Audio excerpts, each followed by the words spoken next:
Bonjour chers chercheurs et chercheuses de lumière. Aujourd'hui, parlons d'un principe universel qui paraît simple mais qui demande une grande maîtrise, la discipline de la pensée positive. Une pensée n'est jamais neutre. Chaque pensée est une vibration que l'on émet dans l'invisible et qui finit par revenir vers nous, amplifiée.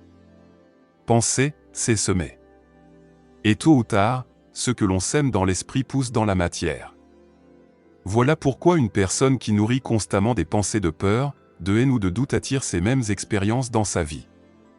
À l'inverse, celui qui entretient des pensées d'espérance, de gratitude et de confiance ouvre des portes invisibles vers la paix, la prospérité et la santé, mais attention, il ne s'agit pas seulement de pensées positives de temps en temps. La discipline de la pensée positive, c'est un entraînement quotidien. Il s'agit de surveiller son esprit comme on surveille un jardin. Chaque mauvaise herbe doit être arrachée dès qu'elle apparaît. Chaque graine de doute doit être remplacée par une affirmation lumineuse. Cela demande vigilance et constance, car l'esprit a tendance à retomber naturellement dans ses vieux schémas. Prenons un exemple. Une personne qui échoue à un projet peut se dire « Je suis nul, rien ne marche pour moi ». Cette pensée devient une prophétie qui attire d'autres échecs. Mais si cette même personne apprend à transformer sa pensée et se dit « J'apprends de cette expérience et je ferai mieux demain », elle change immédiatement sa vibration.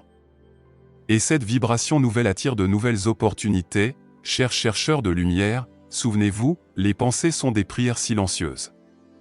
Chaque jour, nous créons ou détruisons notre futur par ce que nous entretenons dans notre esprit.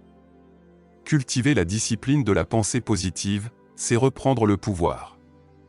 Ce n'est pas se mentir à soi-même, mais choisir de nourrir ce qui élève plutôt que ce qui détruit. Alors dès aujourd'hui, entraînez votre esprit.